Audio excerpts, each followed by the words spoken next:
We are live. We are live. Welcome to College Football's Peek Around the Corner with your host, Greg Pflugar. I'm sorry. I just saw a comment in the comment section. I apologize. We are live. We are live. Welcome to College Football's Peek Around the Corner. With your host, Greg Pflugar, we cover everything in college football because we love everything in college football. And if you do as well, please subscribe to our channel, smash the like button if you like our content, share the video with your family and friends. If you want to, don't forget to ring the notification bell. Don't forget to ring the notification bell. If you want to support this independent national college football rebel outpost with a donation to help us keep the lights on and grow the channel, just hit that $ where you make your comment and I will get to your super chat as quick as I possibly can. Welcome everybody into the studio that sits on the corner, the very corner of Keith Jackson Parkway and Kurt Gowdy Avenue. Do not be afraid. Do not be afraid to become a legend with your comments and with your phone calls. Welcome on in. I'm hoping my neighbors to the east, the people of Wisconsin, and the neighbors to the east of Wisconsin, the people of Michigan. I hope you can get through this day. The smoke is going more east now. We are getting a little bit of the reprieve here in Minnesota.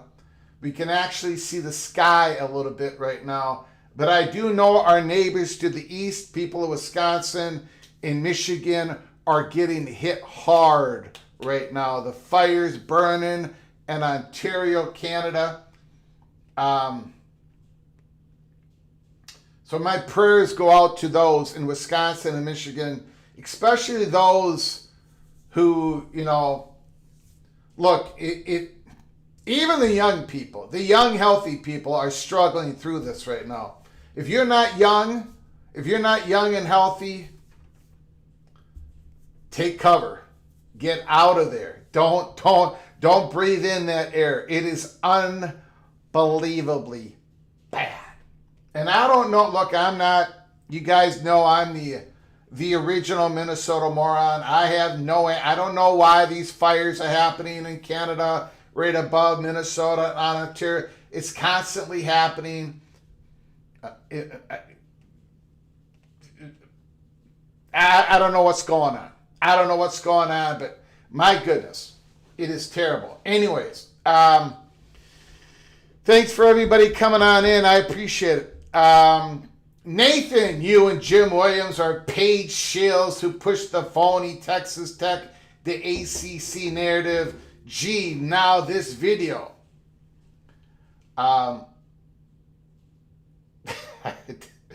It's quite.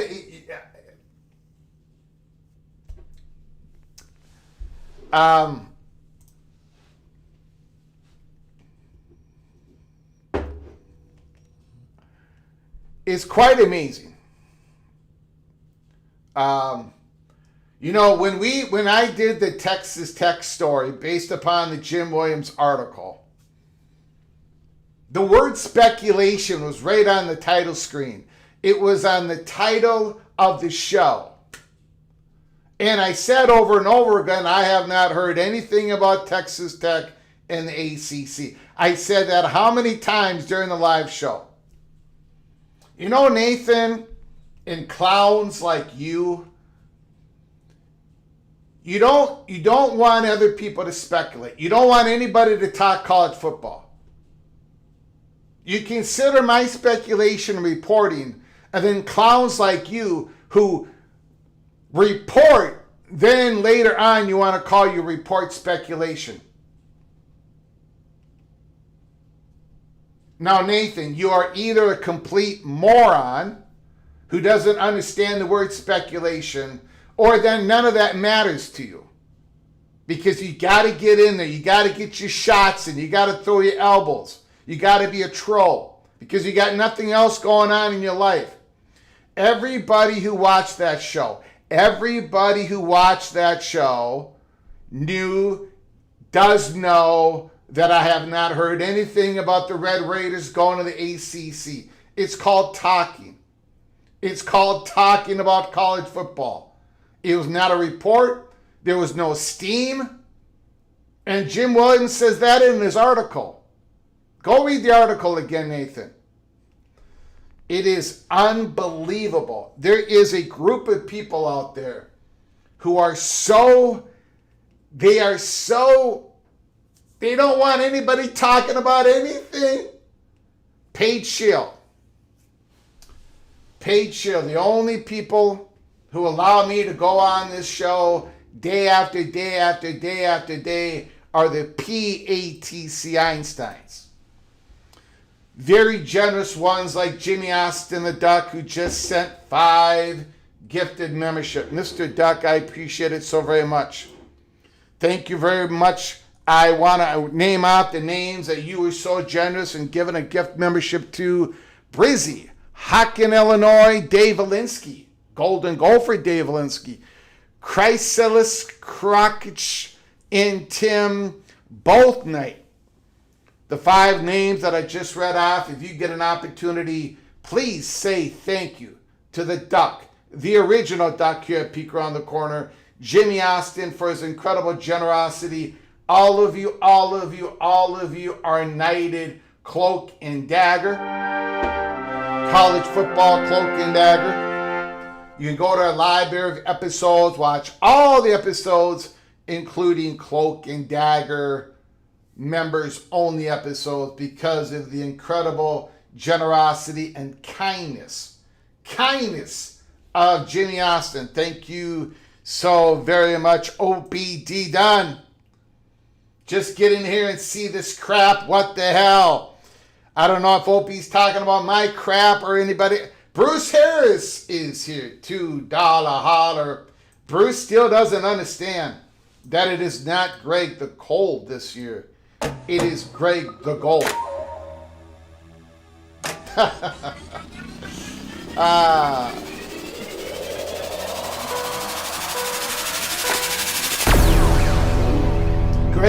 Greg is so cold he has bet on England the last 15 World Cups. Well, I did not bet on them in 1966 because I was born in 1968. And Bruce Harris, you might be a little bit more accurate on that than you could ever imagine. Other than that, I'm going to say no comment. I'm going to say no comment. Bruce Harris, thank you for the $2 holler. I appreciate it. Let's go through the roll call, and then we're going to talk about this show that we're having today. Bruce Harris is in here. Scathing, yes, the Cornhusker. Edward the Auburn Tiger. We've got Destry the Pirate is here. Amazing Blue. Go Rams. Go Bruins. Bobby Chesney. Anthony Carlson is in the house. Rock and Rant, not sure if you saw the Yahoo podcast today, but Ross essentially confirmed the possibility of the quick action had the legislation not changed. Yeah, I did hear it. He had a couple of times where he could have shot that down when Andy Staples kept putting it in front of him. You know, they could have been that expansion, immediate expansion, and Ross Dellinger said, yeah. You know, he didn't. I agree with how you worded it, Rock and Rant. Ross Dellinger essentially confirmed at least the quick strike preparation was there. As we reported 7-10 days before he went out in that article, we were able to report here to Peek Around the Corner PATC family that this was the case. Also, we reported that the Big Ten doesn't want to do it. Now,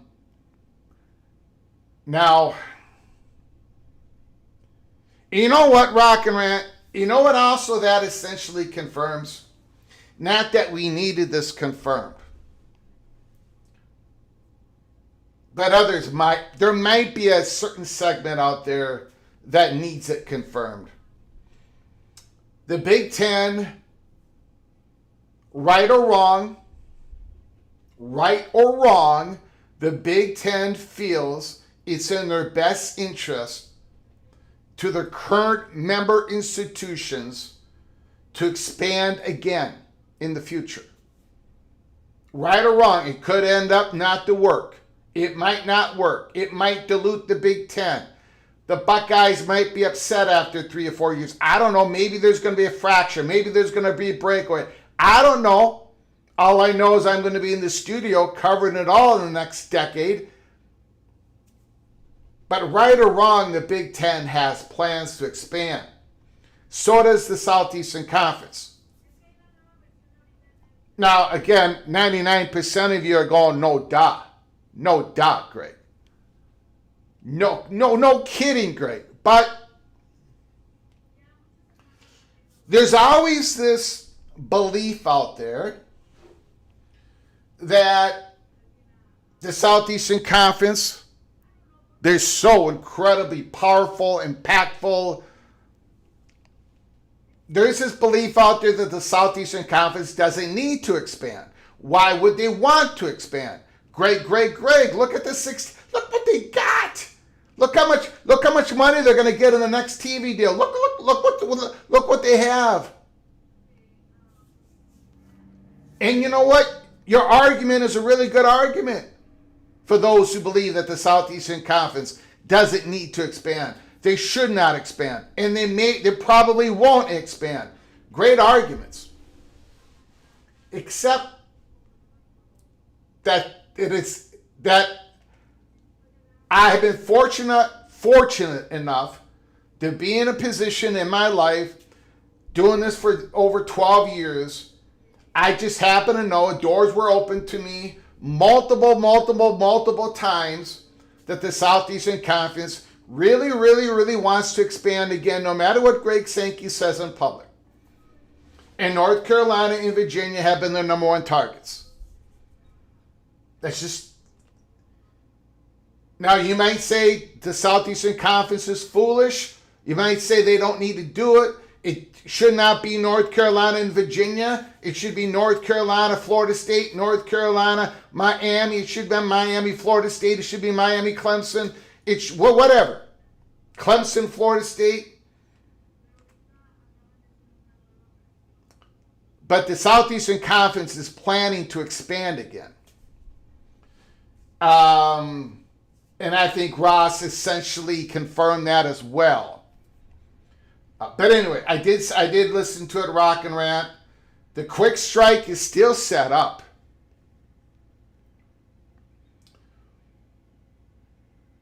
The quick strike is still set up. It hasn't. We're gonna have to wait to see what we're gonna go through an article of Ross Dellinger earlier today that covers a lot of what Ross Dellinger said on the College Football Inquirer that was just released. Or at least I just heard it. The quick strike is, there was elevated talks. We know some of them at Peek Around the Corner. We are embargoed to a certain extent.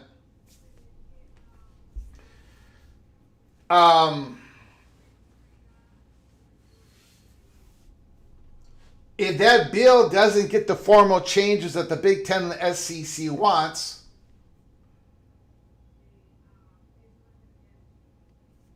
then the SEC and the Big Ten might throw up their arms and go silo. And it doesn't. See, there's a difference. Now I'm going off exit ramps all over the place. We're gonna get back to the show.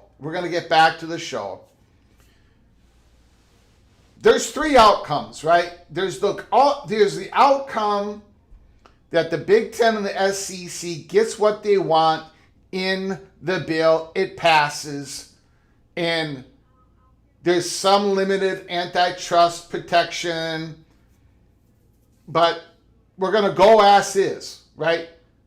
The NCAA is still gonna be. We're gonna go as is with some protection.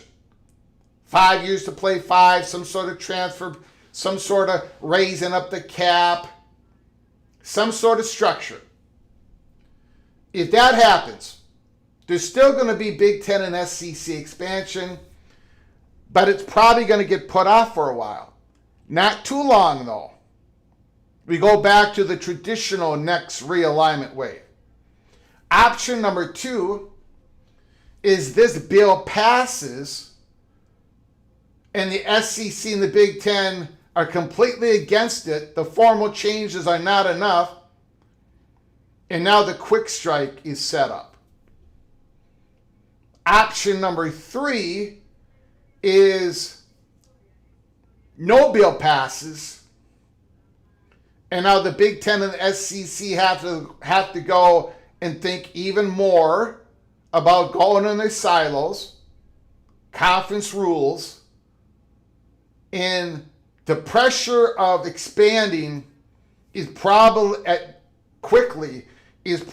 more, definitely more than if everything passes and the SEC and the Big Ten support it, option number 1. But it's probably less pressure to expand than option number 2 if it passes and the Big Ten and the SEC do not like the bill. So there's 3 different levels of pressure to expand. But expansion is going to happen no matter what the result. I did a horrible job explaining myself just then. I apologize to everybody, but I think a lot of you get what I'm saying. Let's get back to the show. Nathan is in the house. I appreciate your hate watch, Nathan. Thank you for the click. Thank you for the view. Thank you for being a paid shield. Grateful Trojan is in the house. The sand on the beach in South Cal, watching PATC. What could possibly be better? If you had a Corona in your hand, if you had an apple, Busch Light apple beer in your hand, life would be better. But other than that, I don't think life can be better. Do not think life can be better. The only other thing Greg did was massive. Just what if pure speculation. Thank you, Rock and Rat. DLB is in the house. Stefan is in the house. Appreciate it. The Notorious Sun Devil. Mama Duck Clemson Tiger is here. Dante's Inferno Purgatory. We got a lot of time today. Ladies and gentlemen, I do apologize for last night. We are going to open up the lines. You can call in. I'm going to give you as much time as I possibly can. Wednesdays are a tricky day for me. We did the best we could on that Wednesday. Muggy Wow is in the house. Muggy Wow. Bob Swanger is here. Old Dad, are we praying for Canada as well? Yes, we are. I am. Old Canada. Yes, I am. Praying for Canada.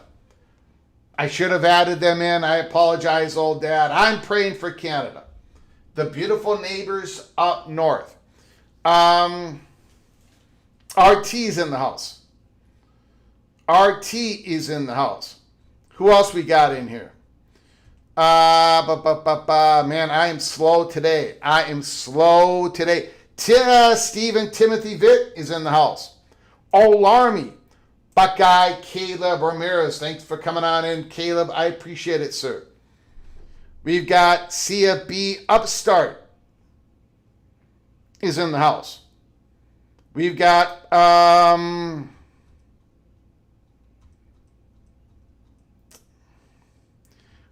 Peter Johnson with a bunch of, I think those are clowns. I think he's calling me a clown. Mr. Monkey Says is here. DLB is here. John Charette is here. Tom DeBay. Jay Chapman.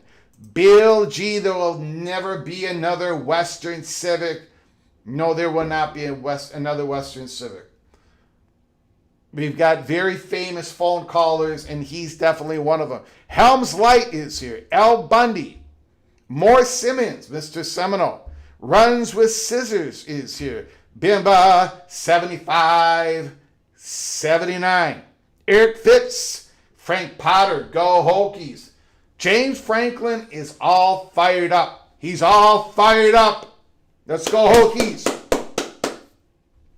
Doug Steinhauser is in the house. The Pirate Gator, Kenneth Maynard. Oh, OBD done. No, that comment of Shields. Sorry. So this is for my fellow Shields. $10 holler. OBD done. The purple and gold. The purple and gold. I'm a paid shield. What? My only question is, thank you, OBD Dunn. Thank you for your incredible generosity again. I appreciate it, sir. You're very kind for this program. You are very kind to me. I very much appreciate it. Who am I paid shield? Am I on that story? Is the ACC paying me off? Oh, and now this story. Okay, I get it. I know where Nathan's coming from. The ACC is paying me for that Texas Tech story and for the story of today. Look, I bring up things that sometimes I don't agree with. Sometimes I'm 50-50 on. Sometimes I'm 80% on. This one, I think I'm about 80%. We are going to bring up the John Wilner article of today. The John Wilner article of today in the Mercury News. I agree with a lot of what he said. It doesn't mean that the Big 12, it's just, in fact, John Wilner at the end of the article says, nothing is static. That's my line. That's my line. Nothing is static. Nothing stays the same. The arrow going up for the ACC and the arrow going down for the Big 12, it doesn't mean it's going to stay that way. In fact, we talk about the poaching of the ACC that I think is going to happen because of the economics of consolidation. That ACC arrow is going to be going down. The question is, I don't know if the Big 12 arrow is going to go up after that. I don't know. The ripple effects are going to be wide-ranging, and the ripple effects are going to go on for a year or two. This is going to be quite the event when it happens. So I'm taking a John Wilner article of today, and we're going to dissect it, and that is why we're covering. And I agree with what a lot of John Wilner said. Not all of it, but a lot of it. Anyways, thank you, OBD Don. I very much appreciate it, sir. We've got John Boxleitner. We got Farmer Boys is in the house. Holy smokes. I did not see this. OBD Don. 20 gifted memberships. My goodness, OP. I did not, I just saw this. I am way behind. OPD Don, I did not see this. Greg Calhoun, Tony Barber, One Team Mo 4, MM101 2MD, Les Austin, Sunil Silverback, J.K. Marshall, or maybe not.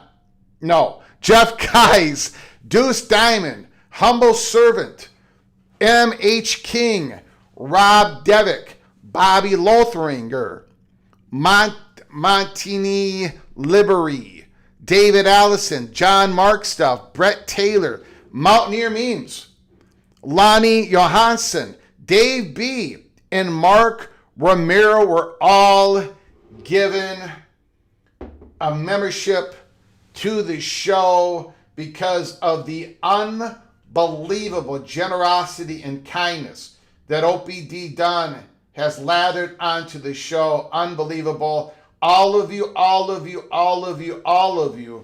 are knighted. Cloak and dagger. That means you can go to the library of episodes and watch all the episodes. Holy smokes. Thank you, OPD Dunn. I did not see you did that. I think I was late to your super chat. I'm late to everything. I apologize. Thank you, OPD Dunn.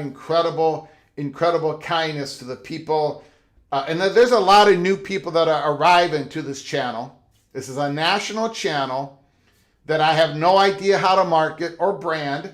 I don't have any sponsorships. I do not grift. I just, it just grows naturally. And OPD Dunn, you have done a lot for this channel. And there's no way that I or the Little General are going to be able to repay you.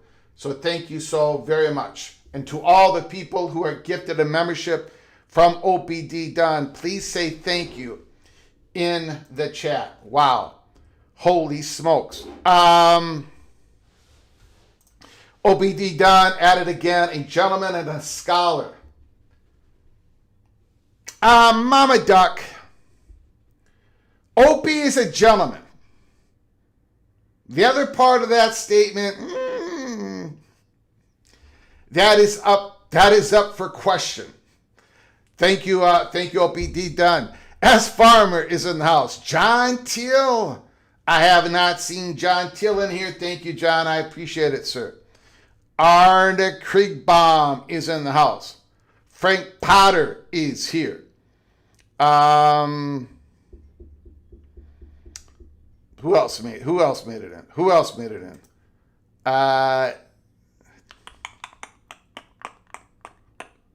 Ducks Forever. Thanks for coming on in. Rod Nix, Gold Nose. Daryl CRH is here. The Architect is here.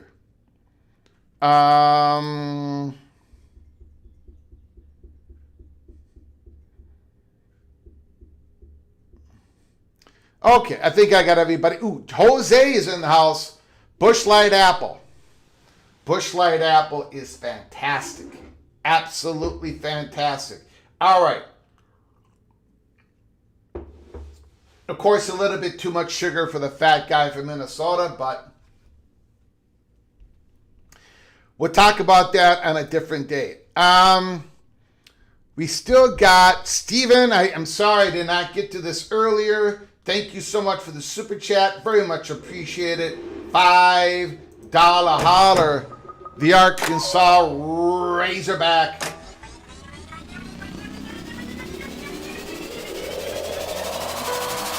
KJ Jackson or AJ Hill? Who's going to be the starting quarterback of Arkansas against Utah? I mean, Arkansas, you got to get it figured out. Who's going to be your starting quarterback? Let me know, Steven. Arms race in the SEC. Can't afford the Big Ten to have ACC and a much larger media deal if they get big dogs with ACC. The Southeastern Conference needs to take at least UNC, Virginia, Florida State, and Clemson. I agree. Just my speculation, just my opinion. I agree, Stephen. I happen to agree with that. A lot of people would agree with you on that, Stephen. But we shall see. Nothing is done. Nothing is signed, sealed, and delivered. And I do not believe anything is imminent. Although we're going to keep a good, close eye. Look, it could happen right now. During this live show, so keep your head on a swivel. During this live show, at any time, we could get a live report of these are the formal changes made to the PCSA, the Protect the College Sports Act. And then we're going to look at it, and then the big news item is this enough for the Big Ten and the SEC to support? Then we'll take it from there. And then we're going to have to go back and do a real holy smokes theater update. Yesterday was not. We were just in the popcorn line. That's all we were doing. We were in the popcorn line. Vox Quindaro, nothing is happening now. I'm here for crying out loud. Vox Quindaro, keep your head on a swivel. Vox, keep your head on a swivel. Okay, let's get to the show. Number one, we are going to continue our spotlight. Very special spotlight here. We're doing the Navy Midshipman from the American. Yes, we're doing Navy. Are they going to take a step back from last year? The great season that Navy had last year? I think so.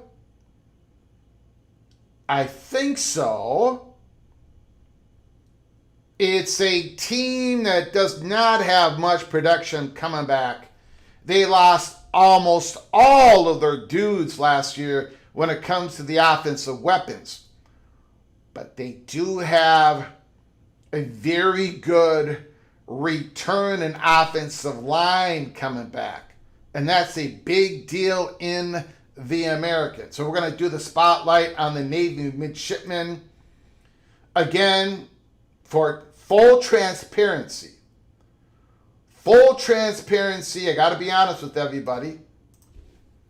I am Go Army, beat Navy. Go Army, beat Navy. My uncles, my father, all served in the military, in the Army. We've always been Go Army, beat Navy.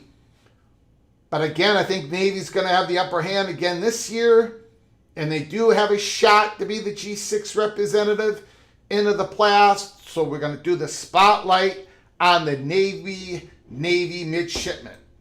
And then we are going to go through an article from Ross Dellinger. Where are we right now when it comes to the Protect the College Sports Act?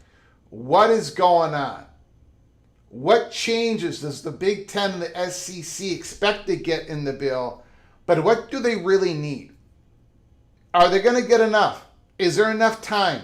And if time runs out, what happens next? Ross Dillinger article from On3. We're going to talk about it right after the spotlight of the Navy midshipman. And then we're going to go in, why is the ACC arrow up? Why is the Big 12 arrow down? Can that change quickly? Yes, it can. We're going to go through the John Wilner article. The number one thing that the Big 12 needs to have happen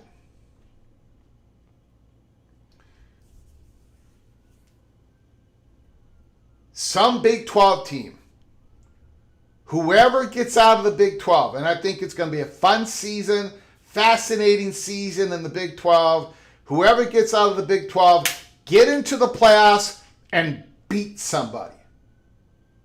It would be good if you beat an SEC team or a Big 10 team, like when TCU defeated Michigan. Or if it's against an ACC team, that's fine. Or if it's against the G6 team, that's fine too. Beat somebody. Win a playoff game. That is one way to change the optics. Because right now, if you look at the revenue creation and other metrics, however you want to use them, it's the ACC versus the Big 12. The ACC's arrow is up. The Big 12 arrow is down. Now, I went on a big rant yesterday. A lot of people did not like my rant. I think the ACC did a major debacle with the tiebreaker. So I guess I was not a paid shield for the ACC yesterday, but I'm a paid shield today. That's how it works in the paid shield business.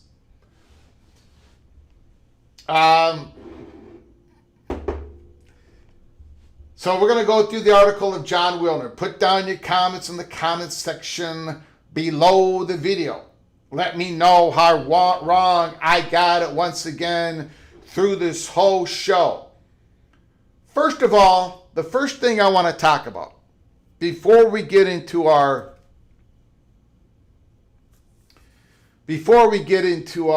show. A lot of people have asked me this question. This happened during our live show yesterday when somebody informed me that the Monty Show put out a report that BYU, that the Big Ten was having discussions or were considering BYU as a Big Ten candidate. Now, I'm going to handle this, I believe, in the proper way. This is the Monty Show's report. Sources close to the situation tell me there have been regular conversations between BYU and the Big Ten. BYU in no way is looking to leave the Big 12, but is always aware of its options. How could they not be in this climate? Speaking with a source close to the situation today, and this was yesterday, who tells me that the Big Ten and others view BYU athletics as the blueprint, pun intended, for money-making in the new era of college sports, and it has made the BYU the hottest topic in realignment. Confirming again that the Big Ten has significant interest in adding BYU if circumstances dictate a move based on their availability. Yesterday, when I was, when it was reported to me in the chat room that this report had happened, I kind of scoffed at it and said, no, don't believe that's true, but whatever. And I spent like a half a second on it. After the show, I was shown this post from the Monty Show.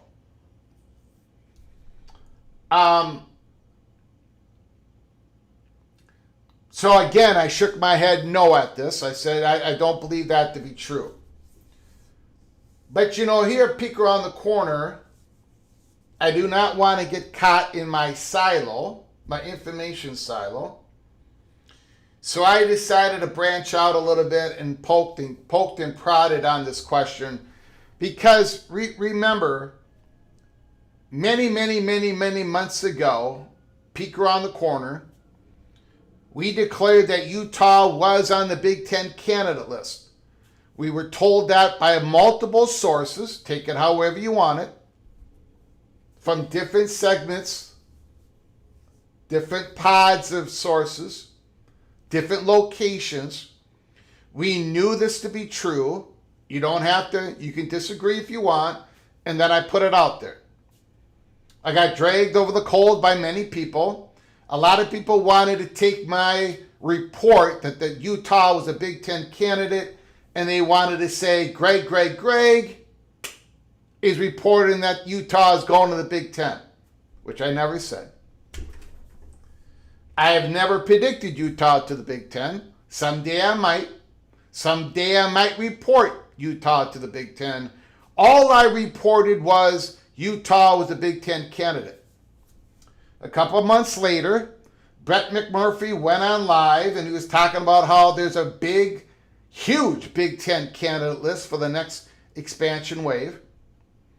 And then he brought up specifically Utah and the reasons why Utah is on the Big Ten candidate list. Now again, you don't have to believe Brett McMurphy. You don't have to believe in the fat guy from Minnesota. Brett McMurphy did not report Utah is a Big Ten school, going to be a Big Ten school. All he said is they are on the Big Ten candidate list. We said the same thing a few months prior. For those who don't quite understand the difference between reporting that there's they're on the Big Ten candidate list versus that they're going to be a Big Ten school. BYU is a great university. It has incredible value. It is an unbelievable university with great leadership, great fans domestically in this country and internationally. BYU is not going anywhere no matter what type of college sports world we land in. BYU is not going anywhere, and their brand is only getting stronger. It is only improving because of the great people in Provo, Utah, and across this country and internationally. Having said that, BYU is not on the Big Ten candidate list as of today. Forever is a very long time, so I'm not going to say they're never going to be on the Big Ten candidate list. I went and I poked and prodded, and it got back to me in a couple of different ways, a very firm, no, that's not happening. It does not mean that Utah is a better school, a better people, a better leadership, a better fan base, a better brand than BYU. That's not what it means. There is a lot of great universities out there that are not SEC of the Big Ten. They're in the Big 12, they're in the ACC, they're in the American, they're in the Pac-12. They're all over the place. So it doesn't mean any of that. Okay? I chose not to go after the Monty show on this. I believe that his source, who's ever telling him this, is absolutely incorrect. But I don't know Monty. I don't know his sources.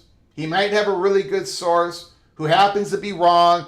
Or maybe, Peek Around the Corner's got this one wrong.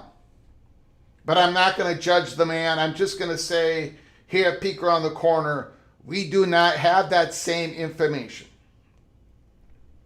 We do not believe BYU is a Big Ten candidate. We believe Utah is. And that's all that we have reported thus far. All right? So I just wanted to I just wanted to make that very clear, and hopefully people can understand what I have reported.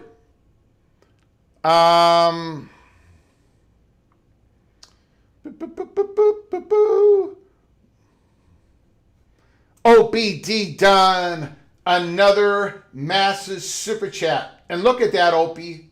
Look at that. All your words. I think I got this figured out.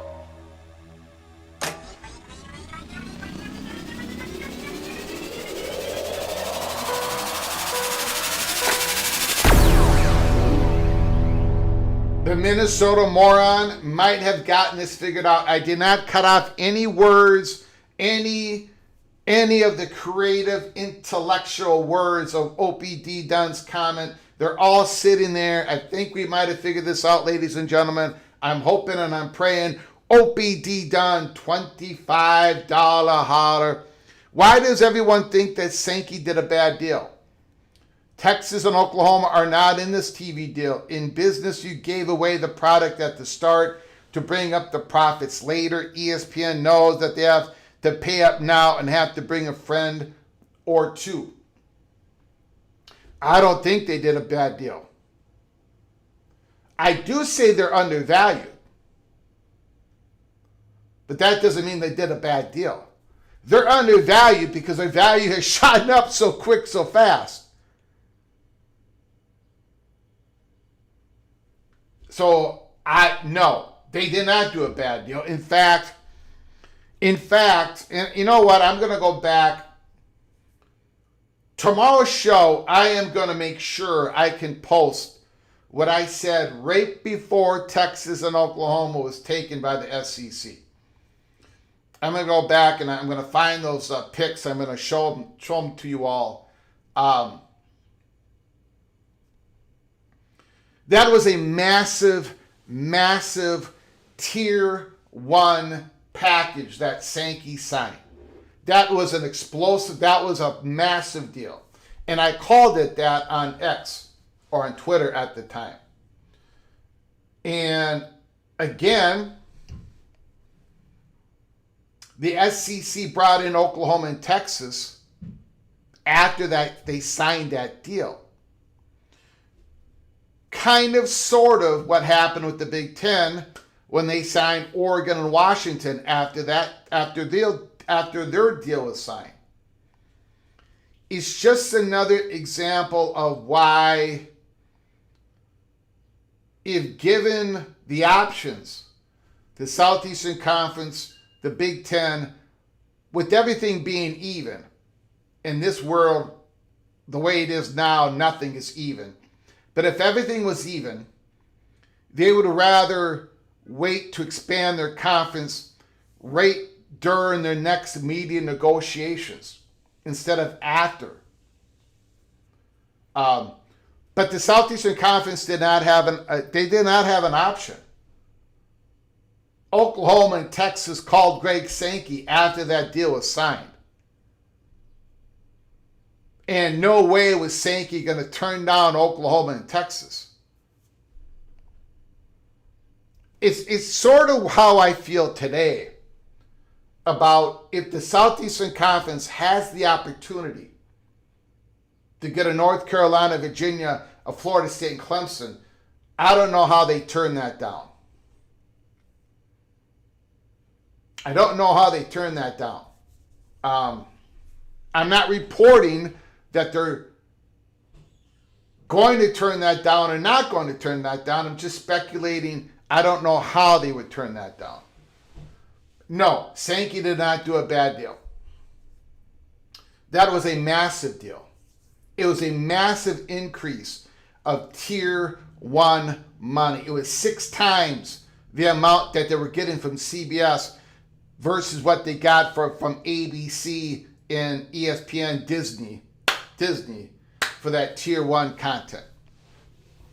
Plus, it wasn't just the top game going to be played on ABC versus CBS. It was also, they had to sprinkle in a handful of SEC college basketball games, on the SEC network, a little bit more content on that. There was a few other items on that new contract. No, it was not a bad one. It was a great deal. I agree with OPD Dunn. Thank you so much for the $25 holler. Appreciate it. Appreciate it very much. But the SEC has a pro rata, Greg. Yeah, they do. Yeah, they do, but it doesn't mean that the SEC. Well, I don't want to go down that rabbit hole because not everything is even right now. It's a different world. By rule of thumb, let's put it that way. By rule of thumb, a conference wants to renegotiate the next contract, or they want to, if they're going to expand, they want to expand while they're renegotiating the next contract, because that's when they have the most leverage. But you are correct. You're absolutely correct. All right, let's get on with it. Again, we haven't even started our show yet. We're 51 minutes in. Holy smokes. What is wrong with the fat guy from Minnesota today? A little slow, a little slow. Let's take a look.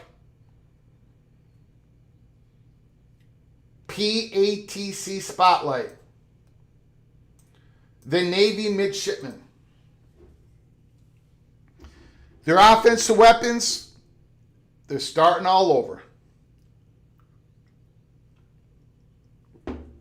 The quarterback of the last 3 years is gone.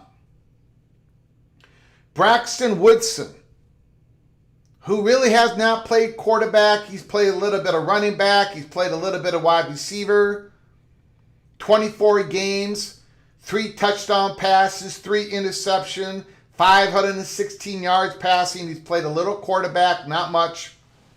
46.3% completion percentage. 96.0 quarterback rating. Those are pretty low. 760 yards rushing. 5.2 average per rush. 10 rushing touchdowns. That is his career stats. However,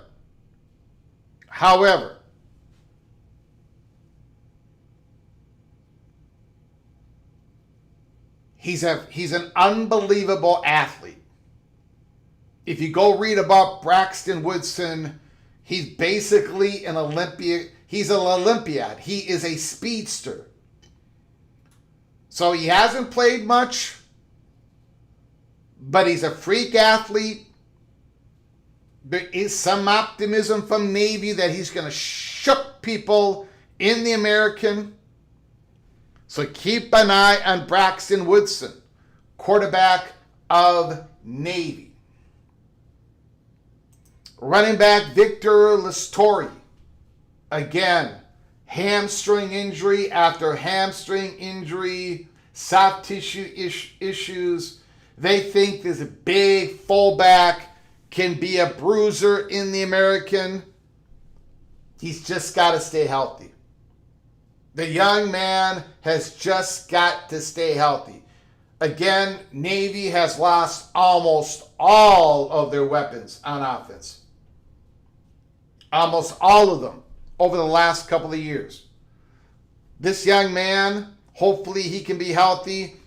And again, here's another running back, Charles Robinson. He won the Admiral Mack Award in spring football for Navy for the most improved football player. 33 yards rushing, 3 points. He barely played last year. Again, Navy has to go to the bench. They have to go to the guys. You know, Navy can't go in the portal. They got to develop.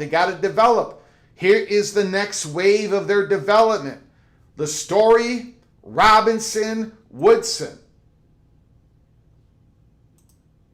There's a lot of optimism that these guys can play now that they finally got the opportunity. Same thing with wide receiver Luke Hudson. 5 receptions, only 5 receptions. 134 yards receiving, 26.8 average, 3 receiving touchdowns. So when this guy caught a ball, 60% of the time it went for a touchdown, for a long passing touchdown, and now he's going to be possibly wide receiver number 1. You know, Navy can't go in the portal. They can't lose anybody in the portal, basically, as Kenneth Maynor says. So, again, the guys that they're bringing in, the statistics are going to look, not all that great. But these are the guys that they've been developing. Woodson, the Story, Robinson, Hudson. Mark Anthony Parker, though, has been playing a lot of football for Navy. Last year, 97 combination tackles at the linebacker position. 6.5 tackle for losses, 2 sacks, 1 interception. And he's not the only linebacker that is coming in, who's played a lot of football and has made a lot of tackles. Navy has more experience in the back half of the defense, more experience on defense versus the offensive side of the football. But, again, the big part of all this is that Navy has 4 of their 5 returning offensive linemen from last year. And last year, the Navy offensive line, for the most part, manhandled the American competition. So you can see if the offensive line should be great again this year, with a speedster like Woodson, with a guy who just has to stay healthy, Charles Robinson, Luke Hudson, can Navy make a run at the American Championship? Taking a look at the schedule. They play at Air Force on October 3rd. They play at home against Tulsa. On the road against the Roadrunners. At home against North Texas. And that Notre Dame game, holy smokes. Temple, Memphis. If you take a look at that schedule, there's a lot of wins there. There is a lot of wins on that schedule for Navy if they can come close to what they were doing last year. They do play Memphis. They do not play East Carolina. Very interesting season coming for the Navy midshipmen, as they're going to have to introduce a whole bunch of new offensive weapons. Are they going to be good enough? In the trenches, they're going to be good enough. But the quarterback, the running back, the wide receivers that they have not had to worry about over the last 2 to 3 years, now Navy, it is their time. The next wave of offensive weapons for Navy, are they ready? Are they going to be good enough? We at Peek Around the Corner believe that Navy is going to be in the hunt to get to the American Championship game. We think they're going to fall a little bit short. We do not have Navy being the G6 representative into the college football playoffs. So far, we think it's down to these 3. UNLV, East Carolina, and Western Michigan. We've got 2 more to go. San Diego State and New Mexico. Tomorrow, Friday, July 17th, San Diego State. Saturday, New Mexico. And then we're going to be done with the 80-team spotlight. 80 teams on 80 different days during the off season, as we talk about everything in college football, because we love everything in college football. That has been your Navy Midshipman Spotlight. Let me know how wrong I got it once again. Let me know that you think Navy is going to go to the American Championship game, win that. They're going to beat Army, and they're going to go to the college football playoffs. Let me know in the chat. Let me know in a phone call. Appreciate it. All right, we've got another gracious super chat from the Purple and Gold OBD done. $20 holla.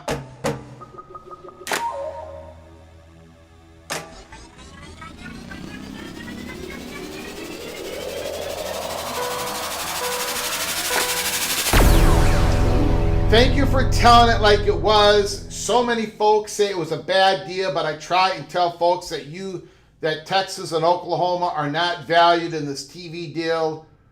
Big stalled their deal. The Big Ten stalled their deal for a month. Yes, they did. To get USC and UCLA valued in their deal. Yes, they did. You are not wrong. That deal kept getting stalled because USC and UCLA. And we talked about that in real time at Peek Around the Corner on our X account. We kept saying that the deal was being stalled because of USC. We did not know about the UCLA part of it. We speculated on it, but we did not have the info like we had it on USC. So, yes, those were not bad deals. Both those deals were massive. And the thing is, thank you for the $20 holler OBD done. Thank you for your incredible generosity, like always. Very, very humbled that you be this kind to us. The thing is, the next deals are going to be massive. They're going to look different from each other. They're both going to be massive. And both conferences would rather be able to go up in the negotiating window and say, this is our content bundled together. And if you don't want us, we'll go somewhere else. Like, it's the most leverage that they're ever going to have to eke out as much value. ESPN was not going to say, oh, Oklahoma and Texas,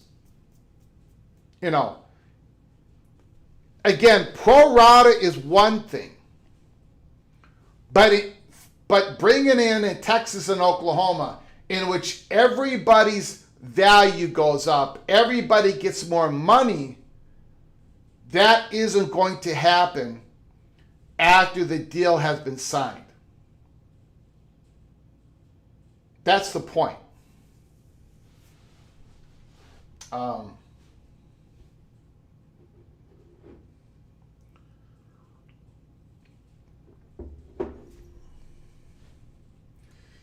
Any way you look at it, the SEC is way underpaid.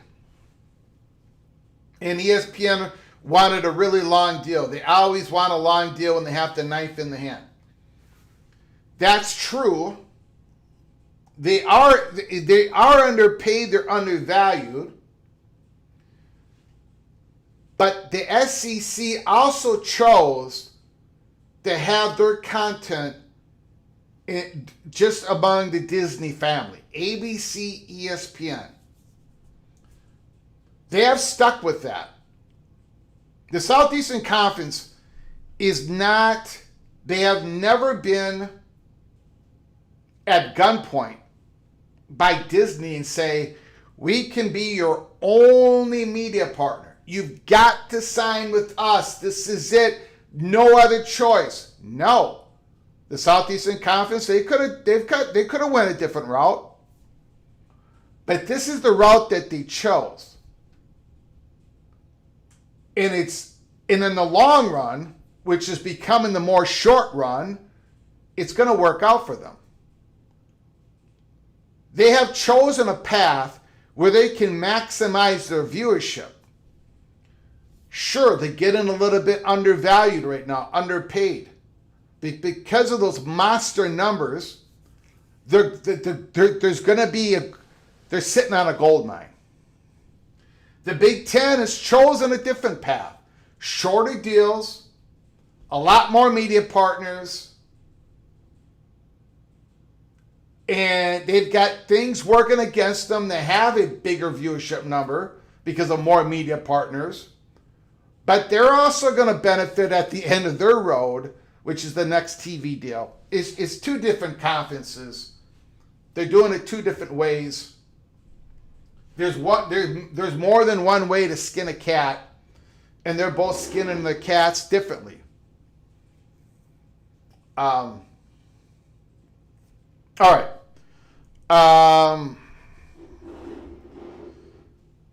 It's still a bad deal. They shouldn't have made it for so long. They've got to look in, Yogi Buck.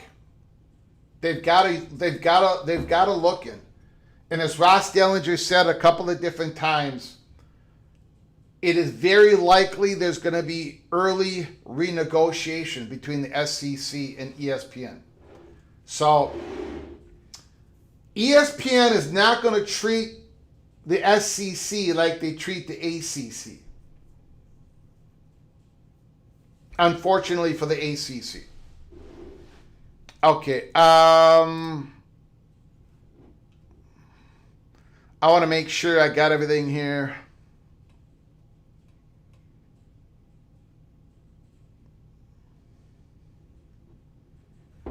Okay. My cat just ran out of the room. The look-ins are not good for conferences. The ACC had a look-in also. Okay. All right.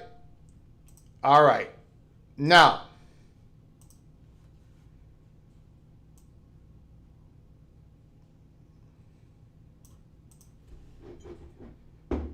Ross Dellinger.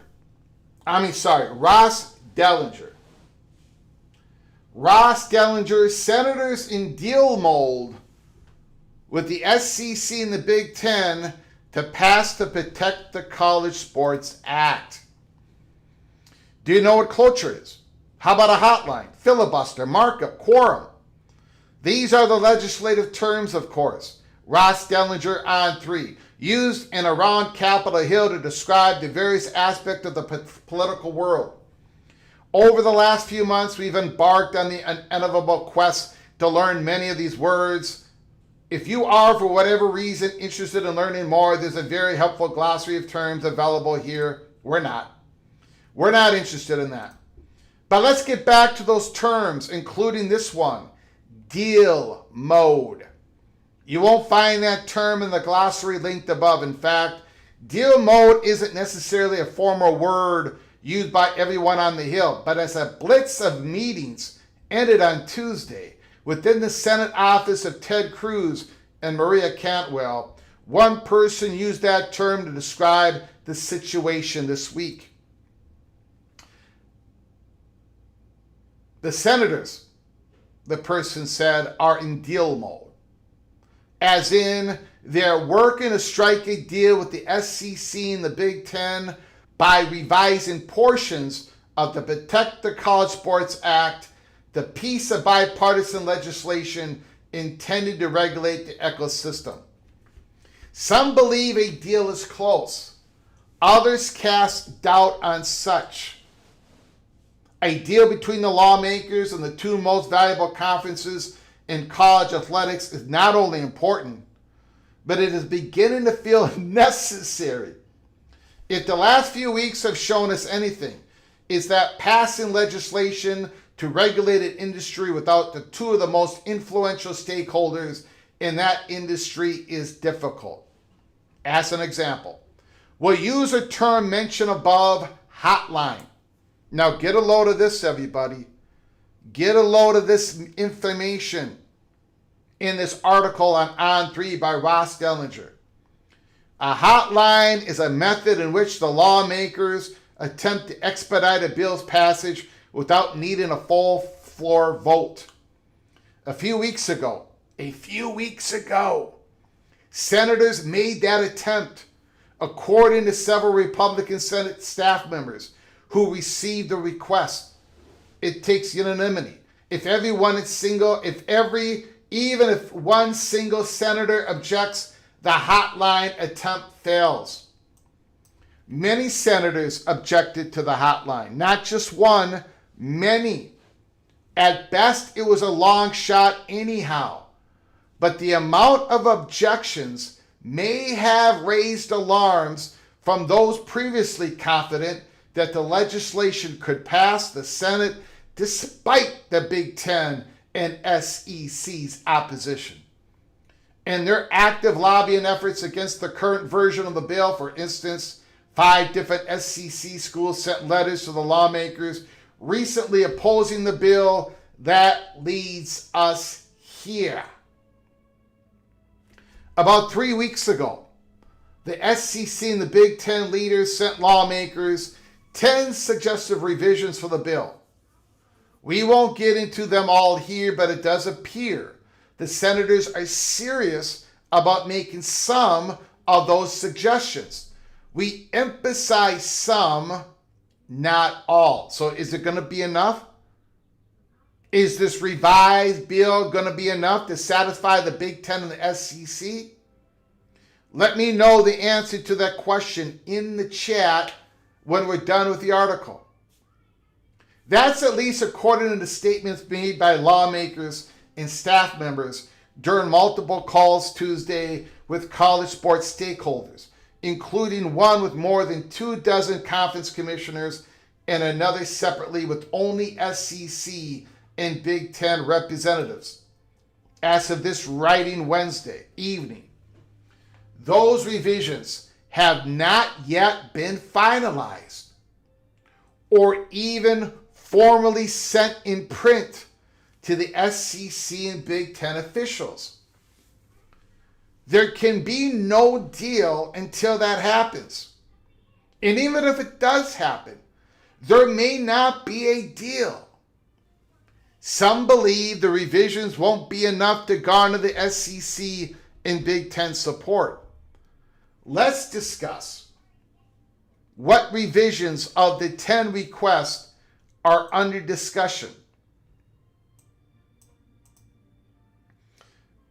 An adjustment is expected to the anti-expansion provision that is currently written would have freeze Power Conference membership, thus rendering it impossible for the Group of 6 programs to be promoted and for the programs in the ACC or the Big 12 to join the SEC and the Big Ten. In a statement to Yahoo Sports last month, Senate staff members also committed to adding language to this provision prohibiting third-party entities, smash sport capital, such as private equity groups, from forming a super league by, say, poaching 20 to 30 of the biggest brands in the sport. Additional language is expected to be added to the provision that permits conferences, if they want, to pool FBS media rights. The pooling of the rights is voluntary under the bill. However, the SEC and the Big Ten want to add more concrete language to ensure that the provision is indeed optional and that the leagues, which are opposed to pooling rights, will not be forced into such an action.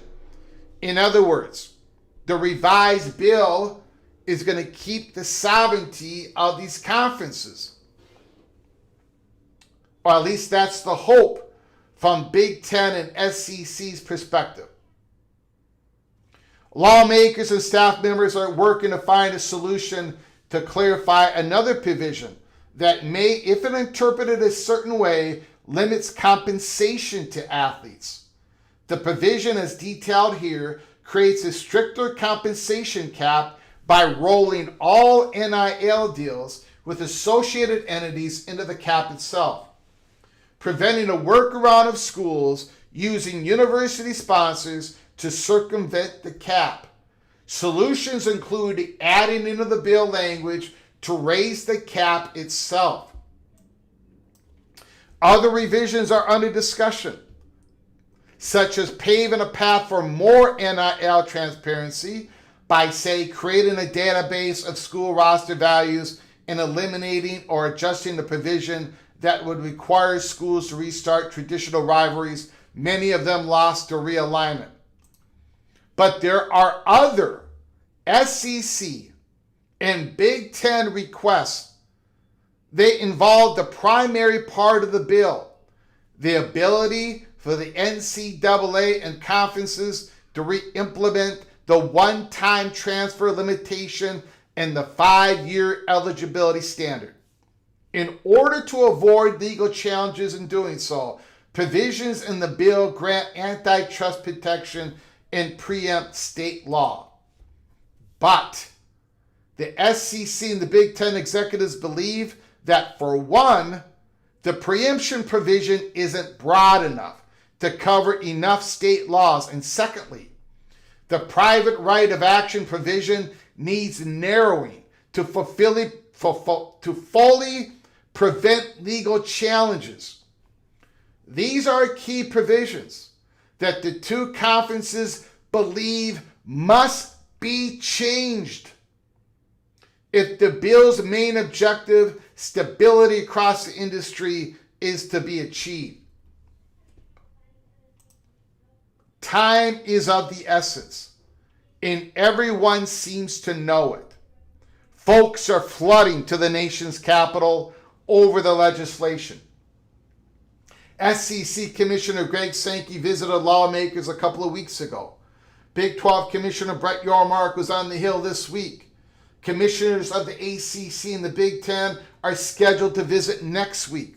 4 Big Ten university presidents from Ohio State, Penn State, Michigan, USC made the trip Tuesday to visit lawmakers. And finally, in the article, during one of the calls Tuesday with college stakeholders, Ted Cruz expressed optimism that there is a window in the Senate calendar for the legislation to reach the chamber floor as soon as next week. And at the very least, by the time lawmakers leave to take a month-long break in August, the legislation needs 60 votes in the 100-member Senate, and lawmakers would prefer to reach the 2/3 majority, 66, in a sign of strength to pressure the House into taking the bill seriously. So, again, some optimism. Some people don't believe the optimism. There does seem to be movement that there are going to be formal revisions in the bill to take care of some of the requirements that the Big Ten and the SEC needs to support the bill.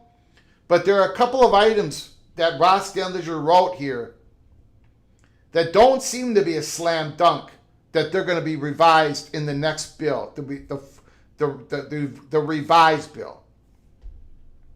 One of them being to narrow the ability of a student athlete to take everybody to court, basically. I don't know, guys. This hangs on the knife's edge. The next thing we're waiting for is the revised changes to the bill. According to Ross Dellinger article, and he wrote this last night, published today, and according to Ross Dellinger's College Football Inquirer podcast of today, as of right now, the Big Ten and the SEC have not received the revised bill. And you know when they receive it, it's going to be leaked. So keep your head on a swivel for as long as this live program goes on. Keep your head on a swivel when we come on live tomorrow. And if this breaks tonight, we'll be coming back on live later tonight for a second live show. So again, keep your head on a swivel, PATC family. Please, please. All right. So that's the story on that. Let me know what you think in the chat or with your phone calls. We got to go through the John Wilner article real quick here, and then we'll get to your phone calls. Very interesting article that set it up for the arrow right now. The arrow is going up for the ACC, and for right now, the arrow is going down for the Big 12. Put it in the comments section. Let me know how wrong John Wilner's got it. I agree with about 80% of what he said in this article. Nothing remains the same. Nothing is static. Let's take a look. The ACC football media days reflect the conference's advantage over the Big 12 across vital areas. From the annual revenue to college football playoff success and internal peace, the two conferences are rapidly diverging. I don't necessarily agree with John Wilner, although I enjoyed the article, and I agreed with a lot of what he said. That internal peace part of it, nah, I'm not there with Wilner on that part. Commissioner Jim Phillips addressed all the hottest topics Wednesday during his on-stage appearance at the ACC Football Media Days in Charlotte. From the conference's new tiebreaker policy to the Protect the College Sports Act on Capitol Hill, from the threat of the SEC and the Big Ten breaking away from the NCAA to expansion of the college football playoff, his tone was measured but upbeat, free of controversy and well received. Well, the tiebreaker thing, that was not well received. At least here in this studio. I almost stroked out yesterday. Anyways, in that regard, John Wilner, Mercury News. The ACC's turn in the midsummer spotlight differed markedly from the Big 12 version that unfolded last week in Frisco, Texas, and generated suboptimal reaction on two fronts. Commissioner Brett Yormark's refusal to comment on the Brendan Sorsby affair and the sweeping sponsorship deal with Monster Energy that drew criticism for its modest value. The developments between Charlotte and Frisco might seem insignificant against the backdrop of the season to come, but they reflect an emerging theme that should not be ignored: the growing inequalities among unequals.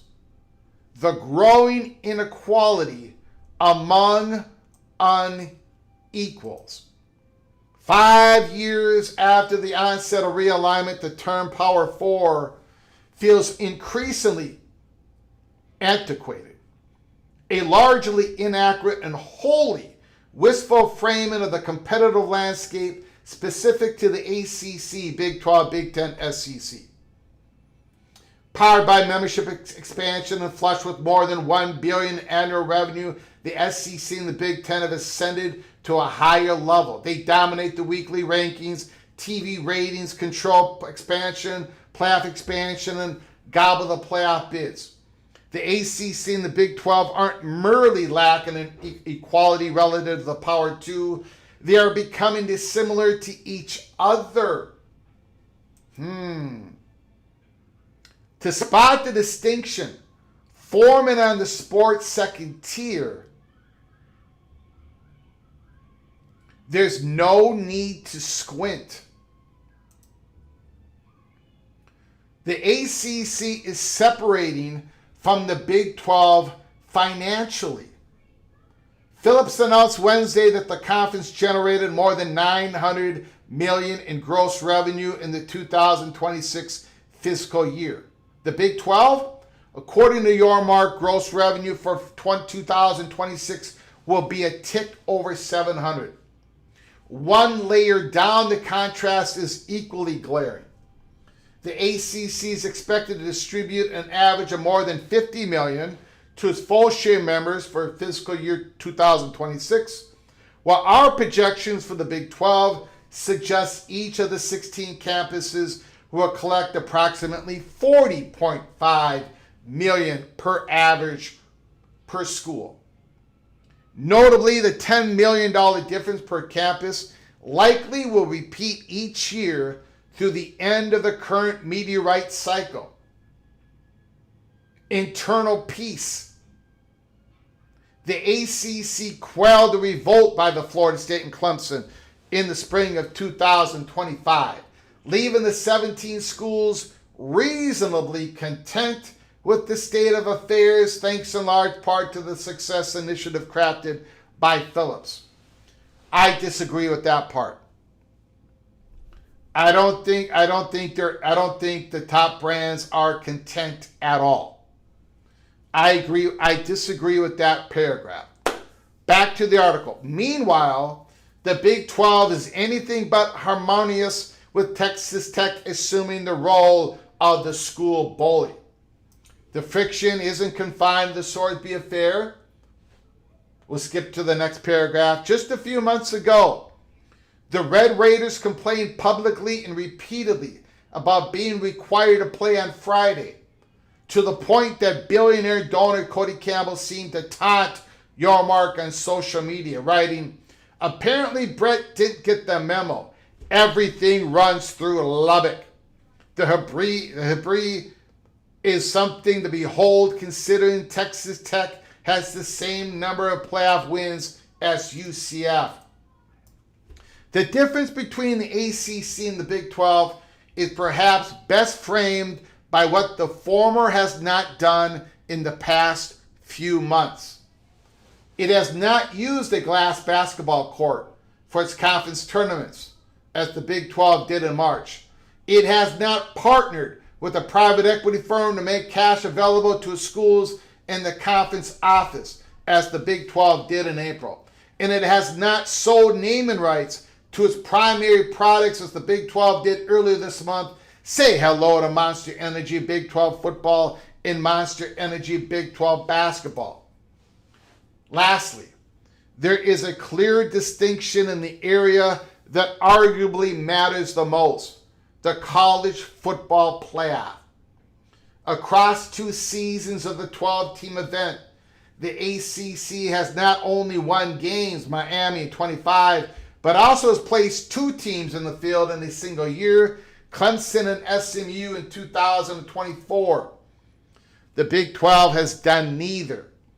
Only its champions have participated: Arizona State in 24, Texas Tech in 25, and both lost their first game.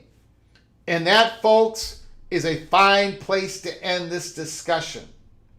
Because for all the optimism percolating from ACC territory and all the concerning trends in the Big 12 footprint, the narrative can flip in a matter of months. Most definitely. It only takes a college football playoff victory or 2 to change the optics. Also, the next realignment wave. And John Wilner ends it with this: inequality among the unequals isn't necessarily a fixed state. Again, a lot of that I agree with John Wilner. Like I said about the Southeastern Conference, it's time to get off the mat. I believe that the Southeastern Conference is going to have a team in the national championship game. Now, do they really need to have does the Southeastern Conference really need to have a team in the championship game? No. I mean, they're going to be wealthy, they're going to be strong, they're going to be one of the 2 most powerful conferences. But the Southeastern Conference has been losing. They've been slipping a little bit in the optics game. Perception can become reality. I think it's important for the Southeastern Conference that Texas and Georgia and Ole Miss and LSU and Alabama and Oklahoma, somebody, to get to the national championship game. It's even more imperative on a much grander scale that a Big 12 team wins a playoff game this year. You got to get in there and win. I believe the Red Raiders can do that if Will Hammond is healthy. I believe BYU can do that. I think Utah can do that. Possibly Houston can do that. If Drew Mestemaker is the next Joe Montana in college football, Oklahoma State could do that. Noah Fafita could do that. Avery Johnson could do that. But you just got to do it. You got to get in there and you got to beat up on something. You don't have to beat up on it. Win by 1 point. 1 single point. Then suddenly, that arrow ain't going down no more when it comes to ACC versus the Big 12. But it's difficult right now. It is difficult for Brett Yormark to keep saying, We are the deepest, most competitive football conference. You got to be able to go up there and say, did you see what BYU did? Did you see what Utah did? Did you see what the Red Raiders did? Win a game. Win a playoff game.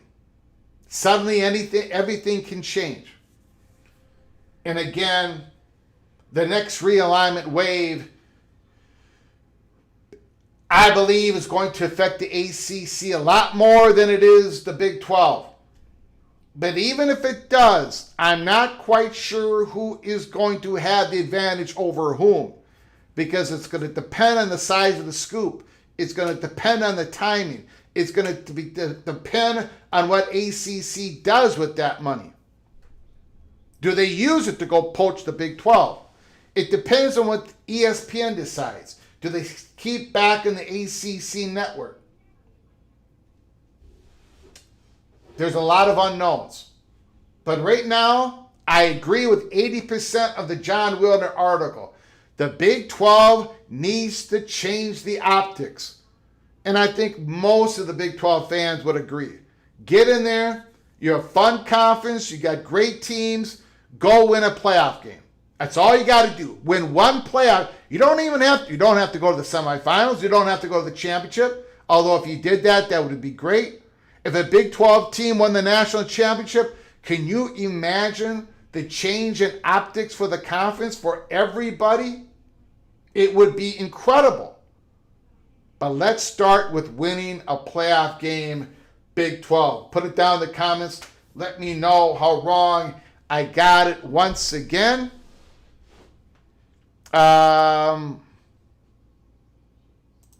And let me open up the phone lines. We did not have open phone lines yesterday. I do apologize for that. Let's get them open. 763-260-1333. 763-260-1333. I've been doing a lot of talking on this show. Let's open up the phone lines. John Grove's not too happy with the article. Wilner is framing it out as the media days is now a reflection of the product on the field. Time to retire, old man. Mohr Simmons says the Big 12 have no brands.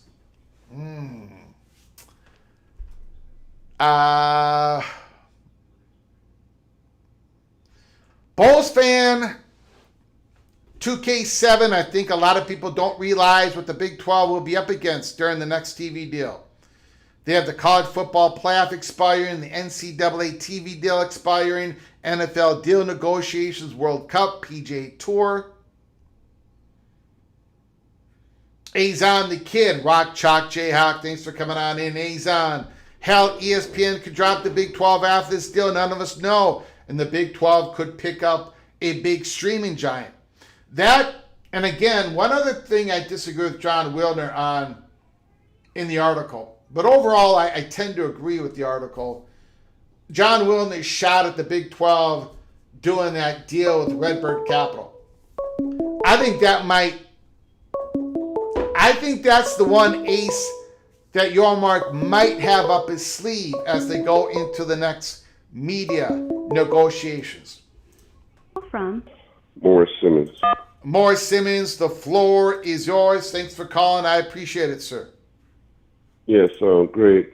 Hey, I know we've been looking at this quick strike, for the Big Ten and the SEC. Yeah. I want to say one thing. Yep.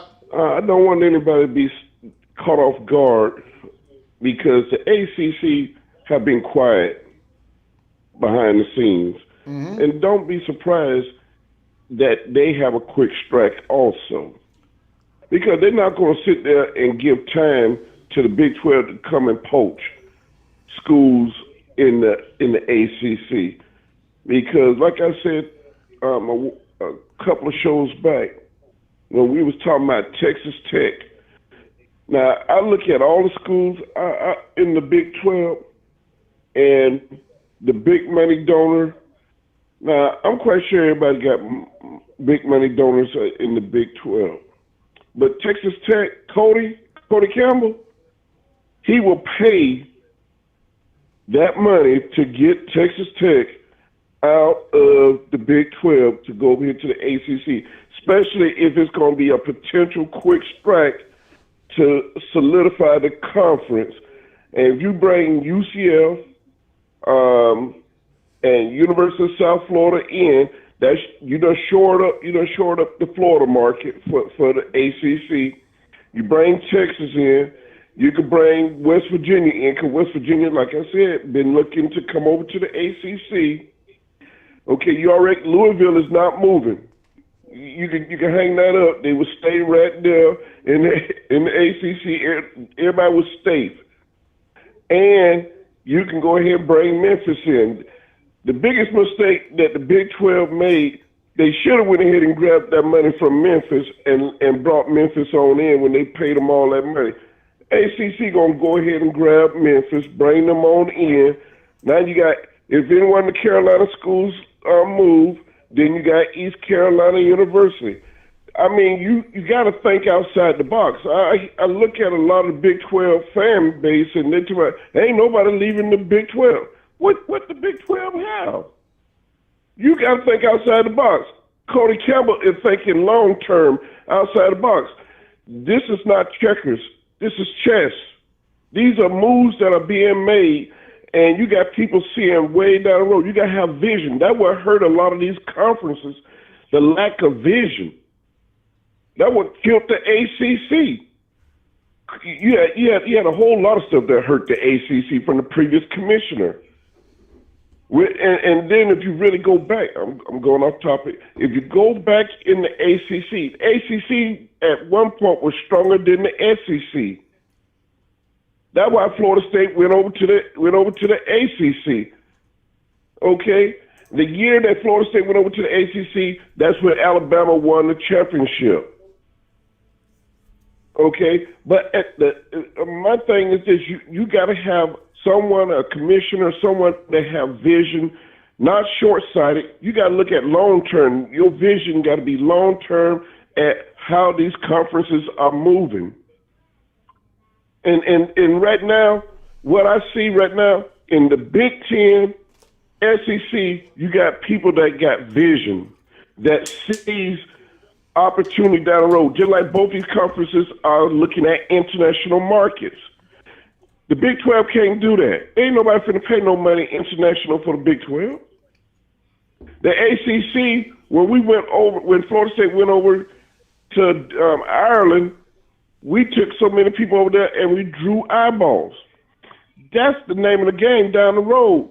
These also your media partners that's what they looking for. They looking for that. Ain't nobody, look, I keep saying this over and over again.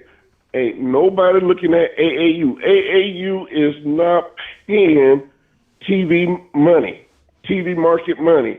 I understand that's what the Big Ten looks for, but also, let's keep it real. The Big Ten have also been told that they got to increase their marketing for the teams, the TV ratings also. And now you top heavy, you got Michigan, you got Ohio State, and you got these schools, but doggone it, you're going to have to put some big brands in there that's going to bring that market. So right now, I just say it like I see it.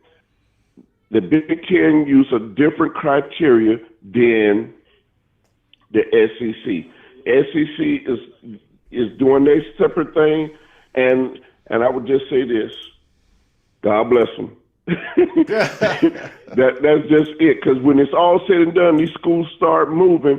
Years down the road, that's when you're gonna find out who made the right decision of getting what school in what conference, and what's the payout going to be down the road. The payout is not going to be AAU. Granted, I know you get some type of research money, because I know you've been saying that, the research money. But to the fans that watch football, we're not looking at research money or AAU. We're looking at brands, because we're the ones that's going to be paying for the streaming service, because all this is going to go to streaming services. So you got to put brand on TVs that's going to draw eyeballs. That's all I've been saying the whole time. It is not the AAU and all this other stuff. That's gravy if you can get a school in. But at least you got to put a brand on TV that's going to excite your streaming partners. And because at the end, that's a subscription that you're paying. Ain't nobody going to pay for a subscription just to watch a Purdue, Northwestern, and schools like that. I'm not even counting the Big 12 in. You got to put brands in front of people to watch. It's like saying Gladiator versus Gladiator. That's what you want to see, lion versus lion. That's what you want to see. That's what you're willing to pay to see. Nobody don't want to go ahead and pay a subscription to watch Two Cupcakes or watch Ohio State play Furman and stuff like that. That ain't gonna cut it. That will not cut it. That same thing, that will hurt Florida State. When we looked at our conference, we got Wake Forest. That did not excite our fan base. Or we have what other school in our conference? It did not draw our fan base to even come to our home stadium. Now, that's why I always jump on when I see Florida State in the SEC. This is why I say what I say.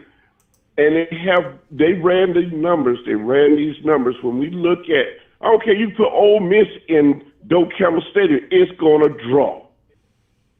So, same thing. I can't see Purdue coming to Tallahassee. I can't see that being something that's going to draw. I'm just being honest. But Mississippi State, Ole Miss, maybe Vanderbilt, maybe Vanderbilt, they get lucky once in a while. But Kentucky, I can see schools like that drawing. So this is why I said the Florida State makes sense. Florida State greases the wheel for whatever school that want to come in with us to the SEC.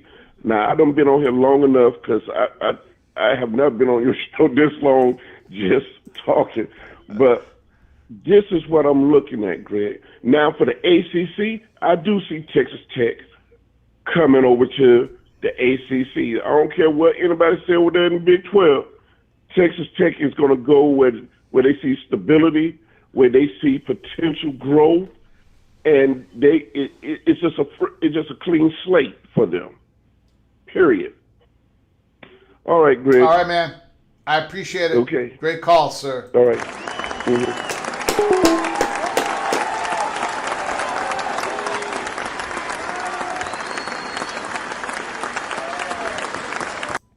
Beautiful call by Mohr Simmons, the man, the myth, the legend, the seminal win, Mohr Simmons. We talked about this. We've talked about this quite a few times. In fact, the first time we talked about it is when the Florida State Money Perch gave us the clue in on this quick strike and listed the teams that were potential that Florida State perceived as quick strike candidates from the Big Ten and the SEC. And you know what? When Mohr Simmons talk about the ACC should do the quick strike on the Big 12, it's really, really, really, really, really difficult. First of all, the Big 12 schools that the ACC would be interested in, those Big 12 schools do not know what the ACC is going to look like 2 years from now. But that's not the only thing. The Big 12 has that grant of rights, and they do not have the exit hatch worked out. The ACC schools do. That is why. From John Grove. John Grove, can you hold on for just one moment, please? Yeah, no worries. I appreciate it. That's why I've said numerous times, if Kansas, if Utah, or any other Big 12 school had designs on going, possibly getting an invite from the SEC and the Big 10, the Big 12, those schools would rather have this whole scenario get paused for a moment. Like, they want this happening later on, or they want a second wave to happen later on, which I think is a very good possibility. Because they don't, the Big 12 schools do not have it marked out to get away from the Big 12 gore this year, next year, the year after that. The ACC do have their pathway because Florida State and Clemson. So I don't think it's possible for at right now. It's not possible, in my opinion, for the ACC to do a quick strike on the Big 12. It is sort of possible for the Big 12 to do the quick strike on the ACC. Having said all of that, I think it really goes down to what is the ACC going to look like after what happens to them because of the Big Ten and the SEC. And then you compare that ACC with the current Big 12. And even that, and then that becomes impossible, at least for myself, because we don't know who's going to remain in the ACC. We do not know how the distribution money, how that's going to work. It could be where the ACC just takes all of that money and targets a handful of Big 12 schools and is determined to be the third power conference. And they use all those exit fees from a Florida State, from a Clemson, and the other ACC schools, and just take that and gets together with ESPN and says, we're going to target this school, this school, this school, this school of the Big 12. That could happen. I don't know. We're going to have to, that's why there's too many variables to know who is going to have the advantage after the Big Ten and the SEC goes through the next realignment, expansion. John Grove, thank you for your patience. I appreciate it, sir. The floor is absolutely yours. Well, I appreciate it, Fluke. First and foremost, and it's kind of happening around a lot of places. So social media can be a little bit of a different beast, and I think I unleashed some anger a little bit on the text on the chat room after it was Morris who called in last, right? Mm-hmm. Okay, so I apologize. I think I took a shot or two, but I probably shouldn't have. Yeah. Anyways, I don't understand why everybody's so convinced, and it's not. I know that it's all in the speculation zone and stuff like that. But why are we so convinced that Texas Tech is guaranteed to have a landing spot in the ACC? And I know, again, speculation. I'm not, but yeah, go ahead. After what I've witnessed throughout these past few days, especially with what came out last night with Cody Campbell bribing, he bribed the Attorney General to further to go after the Big 12, which failed so flat, all because Cody Campbell supported Brandon Sorsby to the point where he wanted to see him play in action. Yeah, like he'd be ineligible for 2 weeks. But why? He saving college sports. He's ruining the integrity of the game. He was completely ruining the integrity of the game. There was no reason why this Brendan Sorsby saga has to continue into today. And after everything I've seen, as far as Cody Campbell and the amount that he has portrayed himself in this, why if you're any conference, why would you sign yourself to a guy that is single-handedly trying to ruin the integrity of college football? I don't understand that. The ACC, I think, would be making a grave mistake if they tend to do so. The only thing that could benefit them is the Texas pipeline and stuff like that. But why would you want to cater yourself to a program that is culturally not within the same realm right now as as many ACC schools, a lot of private ACC schools that have different academic values compared to Texas Tech.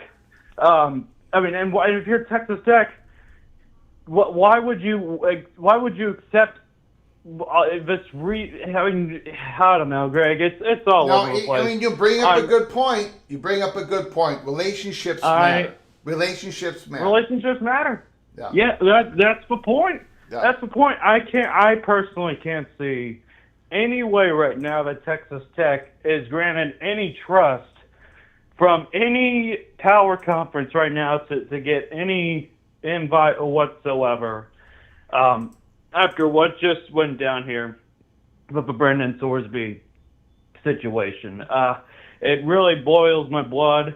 What has also boiled my blood, and again, I'm not placing you under the blame here. It's just kind of what's been going on in the social media circles.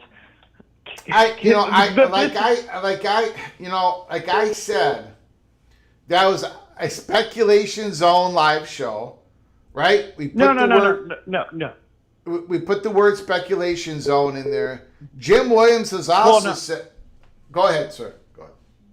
Yeah, no. I mean, I was getting to a different point, but the first one, like the speculation zone, all that, and like no reports have gone out there. No, so, I haven't heard anything.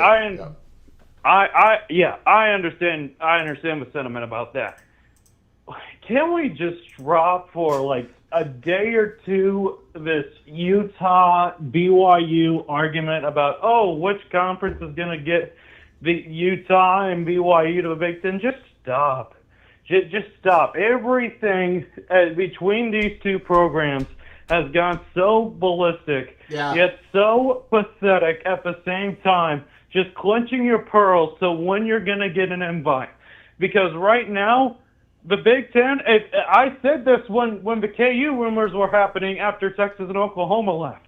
Mm-hmm. If the Big Ten if the Big Ten's going after USC and UCLA to get two big brands in the LA market, that tells me that programs that at KU's level, Utah's level, BYU's level, I'll even call out my own team at K-State's level, they don't bring any value whatsoever to what the Big Ten can seek towards. Maybe Utah is a population boom, and maybe the Olympics, the Winter Olympics over the next few years is something to do with that. But I've never been so annoyed and so infuriated to the point where I want these two teams to come into Manhattan in 2027 and just blow up. Because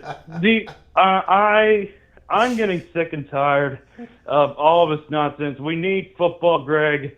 Not that any realignment talk's bad, because it is good for YouTube channels, but it is it's annoying. I want football season so bad, and after everything that I've seen lately, I had to just get a few things on my chest. So if you see any, if of a chat room, if you see any more directed shots, just know I'm just exhausted. And all right, yeah, I appreciate it, sir. So all right, Thank you have a very good much. one, please. Take care. Beautiful call. Beautiful call.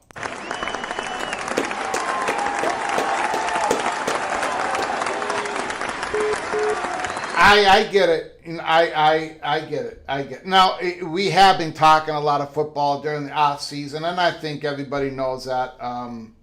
We've been doing the I Do Declare competition, where you PATC Einsteins participate in doing an I Do Declare, a bold prediction. We give you an evaluation point.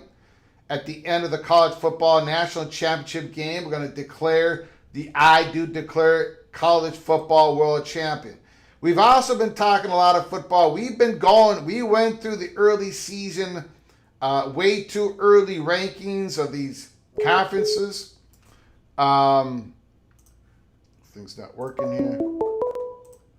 Call from Fred.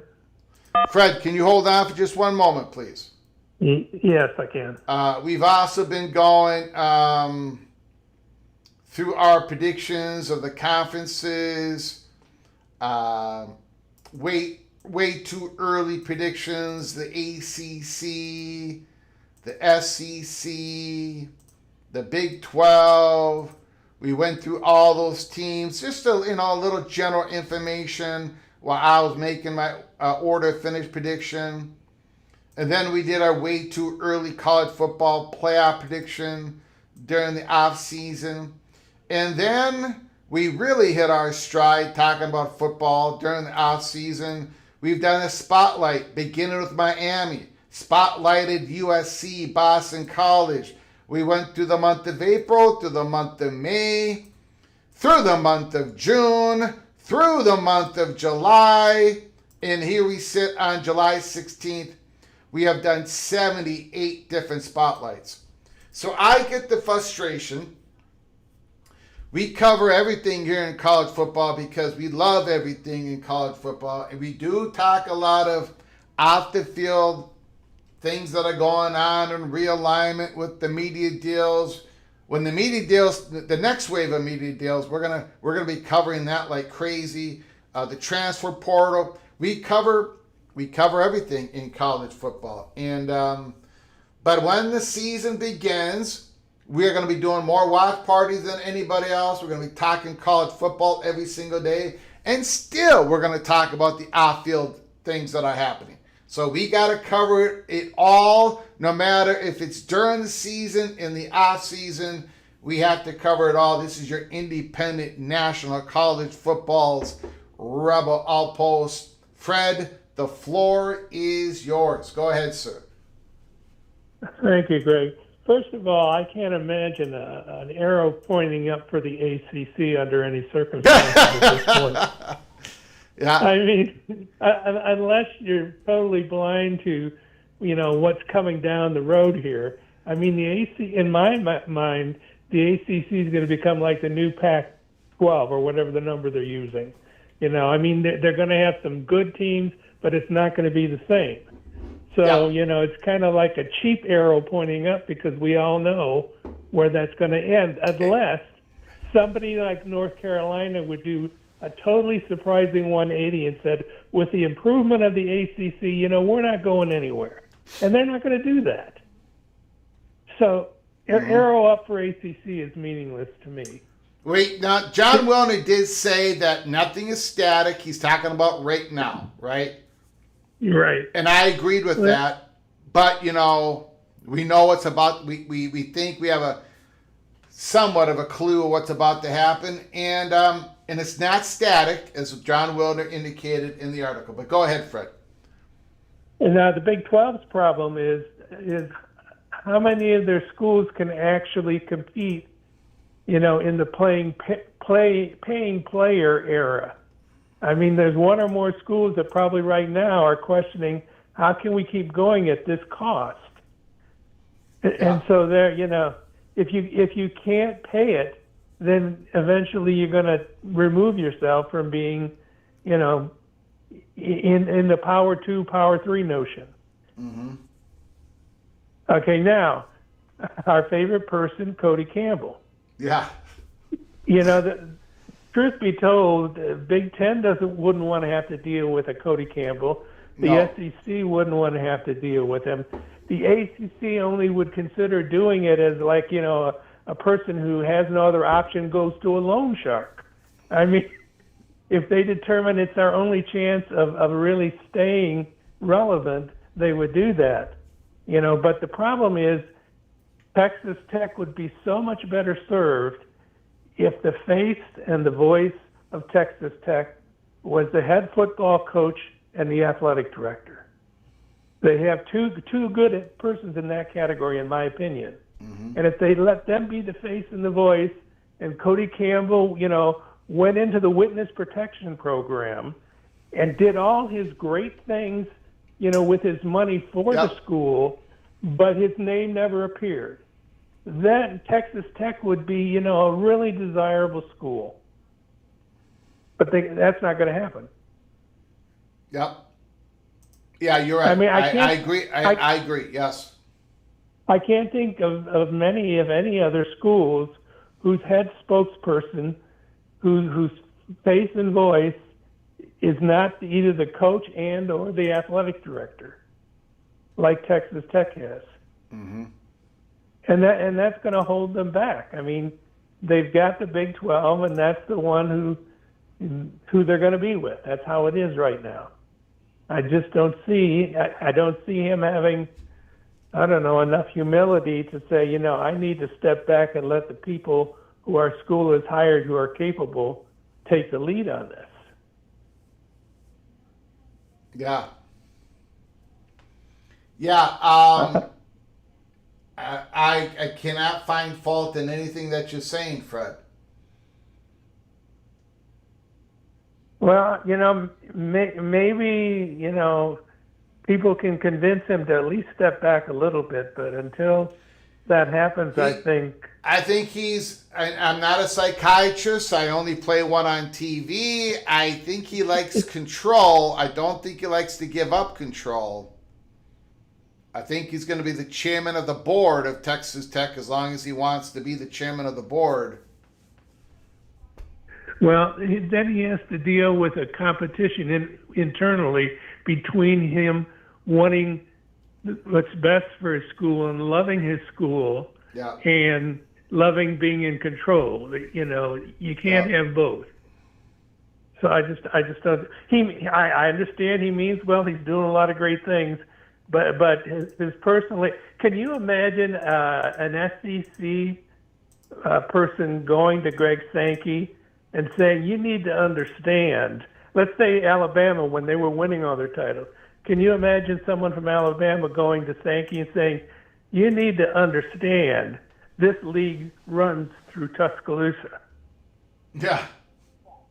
That would never happen. The same thing in the Big Ten. If you have differences of opinion, you deal with it quietly within the structure that exists. And that's what Texas Tech's problem is. I mean, they're going to be successful in terms of on the football field, but if they want to go anywhere else in terms of finding better opportunity and making more money through one of the other leagues, it's not going to happen unless he can have his love for the school be greater than his love for control. Yeah. And I'm not going to put any money on that. Are you? No. I'm not even going to put your money on that. Thank you. I appreciate that. Yeah. Okay. Well, I just see there's a power too for a reason. It's a fact right now. They have the money, and there's going to have to be a third conference right now. Both of them won't survive, and I think Big 12 is probably going to survive. But long term, they can't compete if the money. If we're talking 40, 60, 80 $million dollar, salaries for players. Yeah. Big 12. That's not the Big 12 world. Yeah. And by the way, just my opinion. I understand what I think it was Morris who was calling, not putting too highly the AAU compared to some of the other things on the football field. But for the Big Ten schools especially, they really appreciate the fact that whatever's happening on the football field, they're also building relationships with the schools, for other purposes. Yeah. And the schools want to get something out of this besides a trophy in a trophy case somewhere. Yeah. So, I just appreciate the fact that matters too. Yeah. Yeah, it does. Okay. Well, Greg, thank you a lot. You got it, good buddy. Day. I appreciate it. Thank you very much. Great call, Fred. Take care. A lot of great calls today. I appreciate all the calls. We've got Christopher Hooter, $2 holla.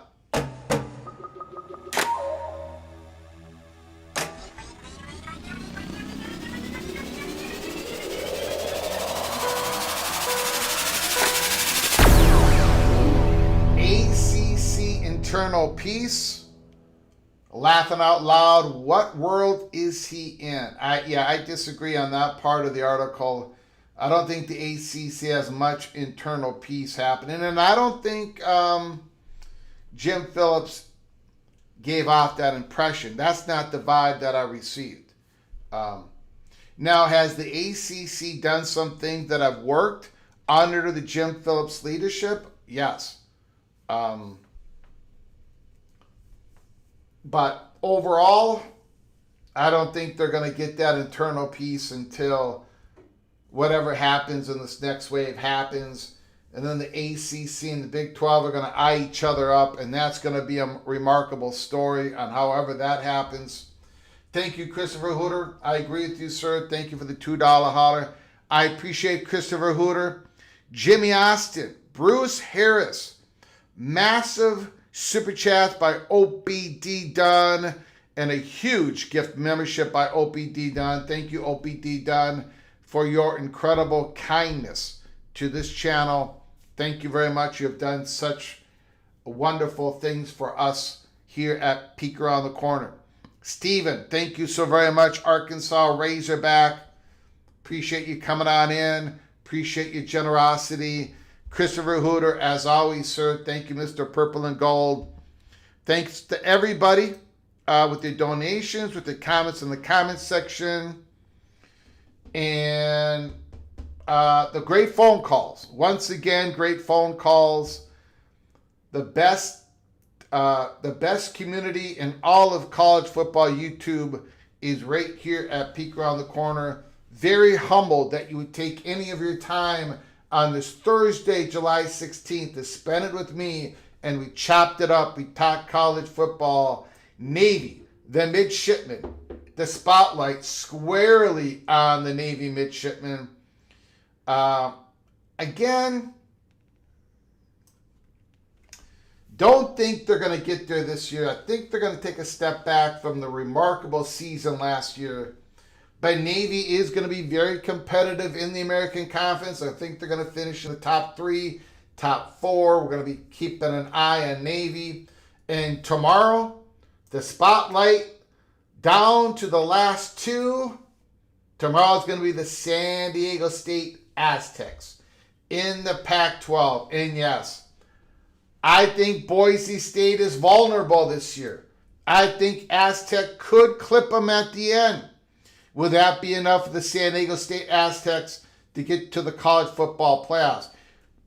We're going to be doing the spotlight on them. And again, everybody, please keep your head on a swivel.